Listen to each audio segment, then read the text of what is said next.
So thank you, Brian and Poppy, Tammy. It's awesome to be with you folks this morning. Good morning from the West Coast.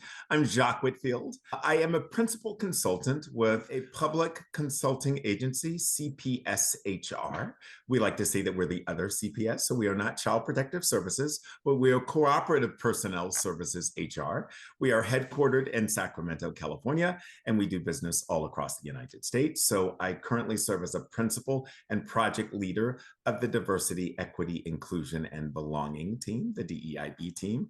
So we are currently engaged in both the local government market, the public education market, and state agency practice market. Those are our three areas of focus. Geographically, we are in California, Colorado, Texas, Florida, New York State, and Washington State. So coast to coast, all different time zones. And you can imagine the work that we do in the local government market as well as education. And with education, everything from K-12, community college, public universities and colleges. And like Poppy, I am in love with the California community college system. We happen to be the largest post-secondary institution in the world. And prior to joining CPS, I was a senior leader in the California community college system, serving as the Chief Human Resources Officer and Chief Compliance Officer. And yes, that included equity for the Yuba Community College District. And I held that position for 6 years.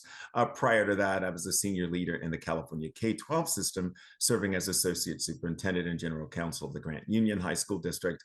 Held that position for 11 years, going all the way back to the beginning. My first job was middle school teacher. That's right. I was that Mr. Whitfield at Lumberton Junior High. I taught 7th grade math. And so education is a part of my DNA. I come from a long line of educators. My mother is a distinguished educator, retired educator in the North Carolina public school systems.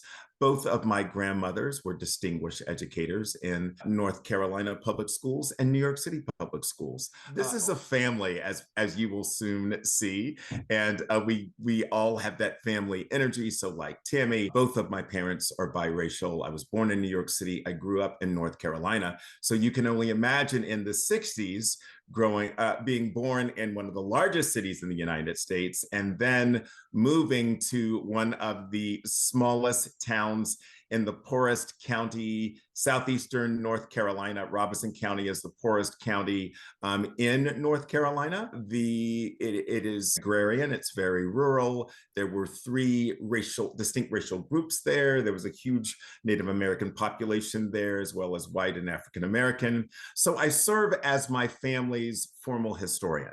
I've been working on our family tree project since I was a junior in high school. So this is a 42-year long project. And I just, the milestone, I just discovered my 5th great grandfather, Mr. Robert Seat, who is English and Scottish.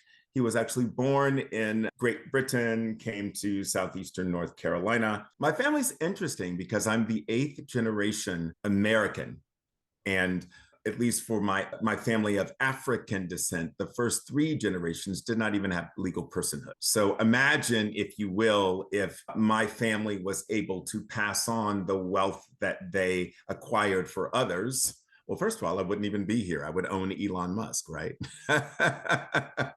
But anyway, language is so important. I'm also a visiting lecturer in CSU, California State University System, Sacramento. I'm a frequent presenter as well throughout the country, and language really matters.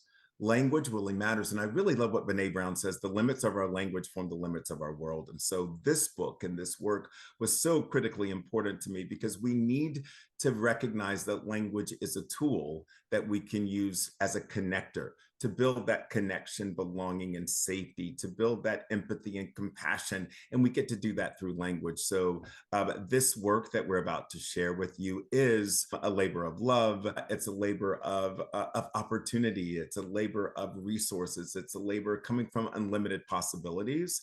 And all of us have worked in the academic arena, and we're excited to share what we've learned in terms of how language can be useful in creating connection and creating belonging and creating safety for our students, for our faculty, for everyone that is part of the academy.